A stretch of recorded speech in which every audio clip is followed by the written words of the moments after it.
ನಾಲ್ಕನೇ ಬಾರಿಗೆ ಯಡಿಯೂರಪ್ಪ ಅವರು ಮುಖ್ಯಮಂತ್ರಿಯಾಗಿ ಪ್ರಮಾಣ ವಚನವನ್ನ ಇವತ್ತು ಸ್ವೀಕಾರ ಮಾಡ್ತಾ ಇದ್ದಾರೆ 6 ಗಂಟೆಗೆ. ಒಂದ್ ಕಡೆ ಧವಳಗಿರಿ ನಿವಾಸದ ಮುಂದೆ, ಹಾಗೆ ರಾಜ್ಯದಾದ್ಯಂತ ಬಿಜೆಪಿಯ ಕಾರ್ಯಕರ್ತರು ಕುಣಿದು ಕುಪ್ಪಳಿಸ್ತಾ ಇದ್ದಾರೆ. ಇನ್ನೊಂದ್ ಕಡೆ ಬಿಜೆಪಿ ಪಕ್ಷದ ನಾಯಕರುಗಳು ಎಲ್ಲರೂ ಕೂಡ ಸಂಭ್ರಮದಲ್ಲಿ ಹೇಳಿಕೆಗಳನ್ನ ಕೊಡ್ತಾ ಇರುವಂತದ್ದು. ಶ್ರೀರಾಮುಲು ಅವರಾಗಿರ್ಬೋದು, ಕುಮಾರ್ ಬಂಗಾರಪ್ಪ, ಈ ರೀತಿಯಾಗಿ ಎಲ್ಲ ಸಾಲು ನಾಯಕರೆಲ್ಲರೂ ಕೂಡ ಮಾಧ್ಯಮಗಳ ಮುಂದೆ ಬಂದು ಹೇಳಿಕೆಗಳನ್ನ ಕೊಡ್ತಾ ಇದ್ದಾರೆ. ಅವರೆಲ್ಲರೂ ಏನ್ ಮಾತನಾಡಿದ್ದಾರೆ ನೋಡ್ಕೊಳ್ಳೋಣ. ಭಾರತೀಯ ಜನತಾ ಪಾರ್ಟಿ ಸರ್ಕಾರ ರಚನೆ ಆಗ್ತಾ ಇದೆ. ಮಾನ್ಯ ಯಡಿಯೂರಪ್ಪನವರು ಮುಖ್ಯಮಂತ್ರಿಗಳಾಗಿ ಪ್ರಮಾಣ ವಚನ ಸ್ವೀಕಾರ ಮಾಡ್ತಾ ಇದ್ದಾರೆ. ಇವತ್ತು ಭಾಳ ಒಳ್ಳೆಯ ಸುದ್ದಿ. ಮತ್ತು ಇವತ್ತು ಹೈಕಮಾಂಡು ಎಲ್ಲರ ಒಂದು ಪ್ರಯತ್ನದಿಂದ ಇವತ್ತು ಈ ನಿರ್ದೇಶನಕ್ಕೆ ಕೊಡುವಂಥದ್ದು, ಇದಕ್ಕೆ ನಿರ್ಧಾರ ಮಾಡಿದ್ದು ನಮಗೆಲ್ಲ ಸಂತೋಷ ತಂದಿದೆ. ಸ್ವಾಗತ ಮಾಡ್ತೀನಿ. ಮತ್ತು ಒಂದು ಸುಭದ್ರ ಸರ್ಕಾರ ಕೊಡುವಂಥದ್ದು ನಾವು ಮಾಡ್ತೀವಿ ಅನ್ನುವಂಥ ಮಾತನ್ನು ಈ ಸಂದರ್ಭ ಹೇಳ್ತೀನಿ.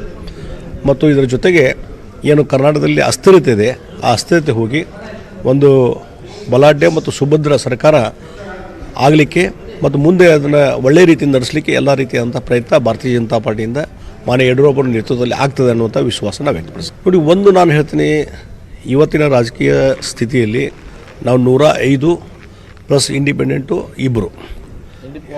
ಒಬ್ಬರು ಅನರ್ಹರಾಗಿದೆ. ಆಮೇಲೆ ಈಗ 106 ಅಂತೂ ಇದೆ. ಒಂದು ಕ್ಲಿಯರ್ ಮೆಜಾರಿಟಿ ಇವತ್ತಿನ ಸಿನಾರಿಯೋದಲ್ಲಿ. ಯಾಕಂದರೆ 15 ಜನ ಶಾಸಕರು ರಾಜೀನಾಮೆ ಕೊಟ್ಟಿದ್ದಾರೆ. ಅದರ ಬಗ್ಗೆ ಪಿಟಿಷನ್ ಇನ್ನೂ ಪೆಂಡಿಂಗ್ ಇದೆ ಸ್ಪೀಕರ್ ಮುಂದೆ. ಅವರು ಡಿಸ್ಕ್ವಾಲಿಫಿಕೇಷನ್ ಪಿಟಿಷನ್ ಪೆಂಡಿಂಗ್ ಇದೆ. ಅದರಲ್ಲಿ ಏನು ನಿರ್ಧಾರ ಕೈಗೊಂತಾರೆ ಅವ್ರಿಗೆ ಬಿಟ್ಟಂಥ ವಿಚಾರ. ಹೀಗಾಗಿ ಈಗ ತಕ್ಷಣವೇ ಇವತ್ತು ಅವ್ರದ್ದು ಏನು ಇಂಟೆನ್ಷನ್ ಇದೆ, ನಮ್ಮದು ಏನಿದೆ, ಅದು ಇನ್ನೂ ಯಾವುದೂ ನಿರ್ಧಾರ ಆಗಿಲ್ಲ. ತಕ್ಷಣ ಈಗ ಸರ್ಕಾರ ರಚನೆ ಮಾಡ್ತೀವಿ. ಮುಂದೆ ಅದನ್ನು ಸ್ಟೆಬಿಲಿಟಿ ತರಲಿಕ್ಕೆ ಏನು ಪ್ರಯತ್ನ ಮಾಡಬೇಕು ಎಲ್ಲವನ್ನು ಮಾಡ್ತೀವಿ. ಮತ್ತು ಸಂಜೆ ಒಳಗಾಗಿ ಅವರು ಮುಖ್ಯಮಂತ್ರಿಗಳಾಗಿ ತಮ್ಮ ಪ್ರಮಾಣ ವಚನವನ್ನು ಸ್ವೀಕಾರ ಮಾಡ್ತಾರೆ. ಇವತ್ತು ಯಡಿಯೂರಪ್ಪನವರು ಒಬ್ಬರೇ ಮಾಡ್ತಾರೆ.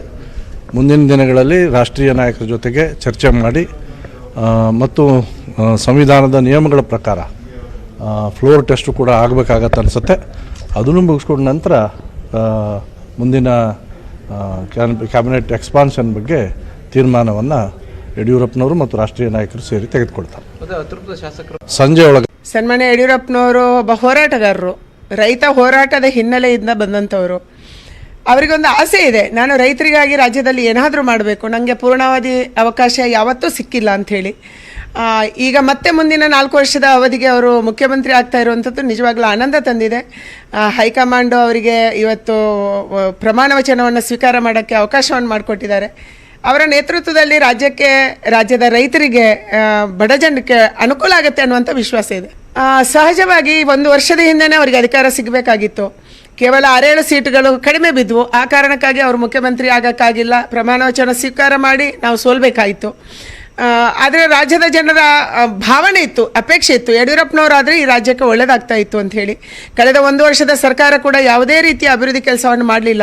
ಒಂದು ರೀತಿ ವರ್ಗಾವಣೆ ದಂಧೆಯಲ್ಲಿ ಅದು ಮುಳುಗಿತ್ತು, ಒಳಜಗಳದಲ್ಲಿ ಮುಳುಗಿತ್ತು. ಕಾಂಗ್ರೆಸ್ಸಿನ ಒಳಗೆ ಜಗಳ ಮತ್ತು ಕಾಂಗ್ರೆಸ್ JDSನ ಒಳಜಗಳ. ಈ ಕಾರಣಕ್ಕಾಗಿ ಅಭಿವೃದ್ಧಿ ಕೆಲಸವನ್ನು ಅವ್ರು ಮಾಡೋಕ್ಕಾಗಿಲ್ಲ. ಅದಕ್ಕಾಗಿ ಯಡಿಯೂರಪ್ಪನವರ ಮೇಲೆ ಬಹಳ ದೊಡ್ಡ ನಿರೀಕ್ಷೆ ಇದೆ. ಕಳೆದ 14 ತಿಂಗಳಿಂದ ಈ ರಾಜ್ಯದಲ್ಲಿ ಭ್ರಷ್ಟ ಆಡಳಿತ ಏನು ಸರ್ಕಾರ ನಡೆಸ್ತಾ ಇತ್ತನೋ, ಕೊನೆಯದಾಗಿ ಸನ್ಮಾನ್ಯ ನಮ್ಮ ನಾಯಕರಾದಂಥ ಯಡಿಯೂರಪ್ಪನವರು ಸದನದಲ್ಲಿ ಬಹುಮತವನ್ನು ಸಾಬೀತನ್ನು ಪಡಿಸುವಂಥ ಕೆಲಸ ಕೂಡ ಮಾಡಿದ್ದಾರೆ. ನಮ್ಮ ಭಾರತೀಯ ಜನತಾ ಪಾರ್ಟಿ ಶಾಸಕರೆಲ್ಲರೂ ಕೂಡ 105 ಮಂದಿ ಶಾಸಕರು ಬಲ ಪ್ರದರ್ಶನ ಮಾಡೋದ್ರ ಮೂಲಕ ಸದನದಲ್ಲಿ ಸಂಖ್ಯಾಬಲ ಆಧಾರದ ಮೇಲೆ ನಾವೆಲ್ಲರೂ ಕೂಡ ಗೆದ್ದಿದ್ದೀವಿ. ಇನ್ನು ಮುಂಬರುವಂಥ ದಿನಗಳಲ್ಲಿ ಈ ನಾಡಿನಲ್ಲಿದ್ದಂಥ ಜನರಿಗೆ ಸ್ವಚ್ಛವಾದಂಥ ಆಡಳಿತವನ್ನು ಕೊಡಬೇಕು, ಪಾರದರ್ಶಕವಾದಂಥ ಆಡಳಿತವನ್ನು ಕೊಡಬೇಕು, ಪ್ರಾಮಾಣಿಕವಾದಂಥ ಆಡಳಿತವನ್ನು ಕೊಡಬೇಕು. ಜನರಿಗೆ, ಬಡವರಿಗೆ, ರೈತರಿಗೆ ಎಲ್ಲ ರೀತಿಯಲ್ಲೂ ಕೂಡ ಸುಭದ್ರವಾದಂಥ ಒಂದು ಆಡಳಿತವನ್ನು ಕೊಡಬೇಕು ಅನ್ನೋಂಥ ಹಿತದೃಷ್ಟಿಯಿಂದ ಸನ್ಮಾನ್ಯ ಯಡಿಯೂರಪ್ಪನವರು ಮುಖ್ಯಮಂತ್ರಿಯಾಗಿ ಪ್ರಮಾಣವಚನ ಸ್ವೀಕಾರ ಮಾಡ್ತಾ ಇದ್ದಾರೆ. ಕರ್ನಾಟಕಕ್ಕೆ ಒಂದು ಸುದಿನ, ಕರ್ನಾಟಕಕ್ಕೆ ಒಂದು ಅಭಿವೃದ್ಧಿಯ ಪರ್ವ, ಹೊಸ ಪರ್ವ, ಸುವರ್ಣಾಕ್ಷರದಲ್ಲಿ ಬರೀತಕ್ಕಂಥ ಒಂದು ಅವಕಾಶಗಳನ್ನು ಜನ ಮತ್ತು ರಾಷ್ಟ್ರೀಯ ಅಧ್ಯಕ್ಷರು ಒದಗಿಸ್ಕೊಟ್ಟಿದ್ದಾರೆ. ಸೊ ನಮ್ಮೆಲ್ಲರಿಗೂ ಕೂಡ ಚಾಲೆಂಜಸ್ ಇದೆ. So we will work for the challenges and ಅಭಿವೃದ್ಧಿಯ ಪರವಾಗಿರ್ತಕ್ಕಂಥ ಒಂದು ಹೊಸ ಅಧ್ಯಾಯವನ್ನು ಕರ್ನಾಟಕ ರಾಜ್ಯದಲ್ಲಿ ಸುವರ್ಣ. That is legal matters are totally different from the political matters. ನಮಗೆ ಸಂಖ್ಯಾಬಲ ಇದೆ. ಸಂಖ್ಯಾಬಲದ ಮೇಲೆ ನಾವು ನಮ್ಮ ಸರ್ಕಾರವನ್ನು ರಚನೆ ಮಾಡೋದಕ್ಕೆ ಸಂವಿಧಾನದಲ್ಲೂ ಮತ್ತು ಪಕ್ಷದಲ್ಲೂ ನಮಗೆ ಅವಕಾಶವನ್ನು ಮಾಡಿಕೊಟ್ಟಿದ್ದಾರೆ. ಮಾನ್ಯ ಯಡಿಯೂರಪ್ಪನವರು ಮುಖ್ಯಮಂತ್ರಿಗಳಾಗಿ ಸಾಯಂಕಾಲ ಪ್ರಮಾಣ ವಚನ ಸ್ವೀಕಾರ ಮಾಡೋರಿದ್ದಾರೆ. ರಾಜ್ಯಪಾಲರು ಸಾಯಂಕಾಲ ಪ್ರಮಾಣ ವಚನ ಸ್ವೀಕರಿಸಲಿಕ್ಕೆ ಆದೇಶವನ್ನು ಕೊಟ್ಟಿದ್ದಾರೆ. ಹಾಗಾಗಿ ಇವತ್ತು ಮತ್ತೆ ಈ ರಾಜ್ಯದ ಮುಖ್ಯಮಂತ್ರಿಯಾಗಿ 4ನೇ ಬಾರಿಗೆ ಯಡಿಯೂರಪ್ಪನವರು ಪ್ರಮಾಣ ವಚನ ಸ್ವೀಕರಿಸ್ತಾರೆ. ಮುಂದಿನ ದಿನಗಳಲ್ಲಿ ಏನು ಕರ್ನಾಟಕದ ಜನತೆಯ ಆಶೋತ್ತರಗಳೇನಿದೆ, ಅವರ ನಿರೀಕ್ಷೆಗಳಿಗೆ ತಕ್ಕಂತೆ ಭಾರತೀಯ ಜನತಾ ಪಾರ್ಟಿ ಸರ್ಕಾರ ಕೆಲಸ ಮಾಡುತ್ತೆ ಅನ್ನೋ ಒಂದು ಆಶಾಭಾವನೆ ಒಬ್ಬ ಕಾರ್ಯಕರ್ತನಾಗಿ ನನಗಿದೆ. ಮುಖ್ಯಮಂತ್ರಿಗಳು ಕುಮಾರಸ್ವಾಮಿಯವರು ವಿಫಲವಾದಂಥದ್ದು, ಹೀಗೆ ಹಲವಾರು ಕಾರಣಗಳಿಂದ ಆ ಸರ್ಕಾರ ಬಿದ್ದೋಯ್ತೆ ಹೊರತು ಈ ಅಸೆಂಬ್ಲಿ ಸ್ಟ್ರೆಂಗ್ತ್ ಅದು ನಮ್ಮ ಸರ್ಕಾರದ ಸ್ಟೆಬಿಲಿಟಿ ತೀರ್ಮಾನ ಆಗುತ್ತೆ. ಒಂದು ರೀತಿಯಲ್ಲಿ ಹಾವು ಏಣಿ ಆಟ ನಡೀತಿರುವುದನ್ನು ನೋಡಿದಾಗ ಮತ್ತು ಸ್ಪೀಕರ್ ಅವರ ತೀರ್ಮಾನವನ್ನು ಕೂಡ ಕಾಯಬೇಕನ್ನುವಂಥ ದೃಷ್ಟಿಯಿಂದ ನಿನ್ನೆ ಸಾಯಂಕಾಲವರೆಗೂ ಎಲ್ಲ ವಿಚಾರಗಳಾದ ಮೇಲೆ ತಡರಾತ್ರಿ ಇನ್ನೊಂದು ಸಭೆಯನ್ನು ಮಾಡಿ ನಮ್ಮ ರಾಷ್ಟ್ರೀಯ ಅಧ್ಯಕ್ಷರು ಅದಕ್ಕೆ ಪರವಾನಗಿ ಕೊಟ್ಟಿದ್ದಾರೆ.